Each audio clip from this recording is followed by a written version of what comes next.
O engano travestido de verdade. No relato de Lucas em Atos 16, o apóstolo Paulo e Silas, ao passar pela cidade de Filipos na Macedônia, encontrou certa mulher chamada Lídia, vendedora de púrpura, temente a Deus, numa reunião de oração, a qual, depois de ser batizada, os recebeu em sua casa. No dia seguinte, ao sair para o local de oração, uma jovem possessa de espírito adivinhador e que com isso dava lucro aos seus senhores, dizia dia após dia quando passavam: "Estes homens são servos do Deus Altíssimo e vos anunciam o caminho da salvação." Atos 16, 17. Paulo, após ouvi-la vários dias falando assim, indignado, disse ao espírito: "Em nome de Jesus Cristo eu te mando, retira-te dela." E ele, na mesma hora, saiu. Atos 16, 18. Por qual motivo Paulo expulsou esse espírito da jovem? Esse fato não era inédito no Novo Testamento. Jesus, o Filho de Deus, já havia passado por esse tipo de coisa e rejeitou o testemunho de espíritos malignos. Jesus silenciou esses espíritos na hora do reconhecimento de sua divindade e majestade. Essa jovem estava possessa de um espírito maligno que a escravizava.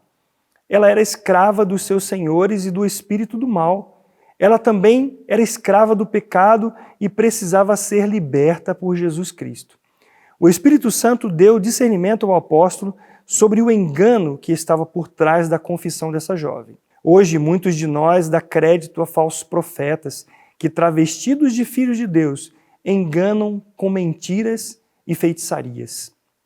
Amados, não deis crédito a qualquer espírito, antes provai os espíritos se procedem de Deus, porque muitos falsos profetas têm saído pelo mundo fora. Nisto reconheceis o Espírito de Deus. Todo espírito que confessa que Jesus Cristo veio em carne é de Deus. E todo espírito que não confessa a Jesus não procede de Deus. Pelo contrário, este é o espírito do anticristo, a respeito do qual tendes ouvido que vem e presentemente já está no mundo. 1 João 4, de 1 a 3. As diferenças entre o verdadeiro e o falso nem sempre são óbvias. Um relógio Rolex verdadeiro tem várias características que podem ser observadas para constatar sua autenticidade. No entanto, um observador não muito cuidadoso pode facilmente ser enganado com um artigo falso.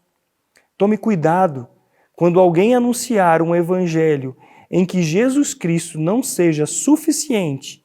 Esse pregador é falso.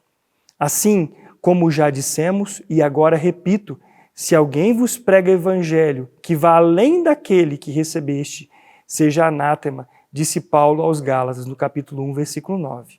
O evangelho puro e simples de Jesus Cristo não aceita negócio e nem participação de obras humanas. Jesus Cristo é suficiente para salvar do mais vil pecador os mais ilustres dos homens. Ambos estão na mesma condição e carecem da graça de Deus. Quando um pregador colocar sua figura ou a de outro, que não seja a Jesus Cristo como o centro, não tome como verdade sua pregação. Assim como o diabo, um pregador sem um novo nascimento quer exaltar a si mesmo.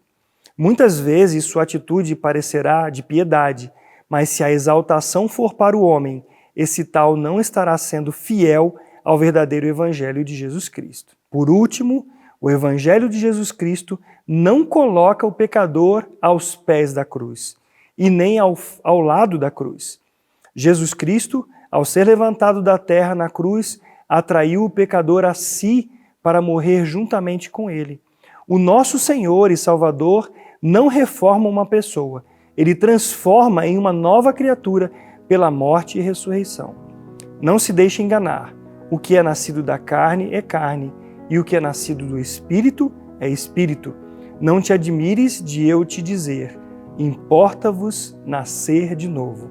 João 3, de 6 a 7.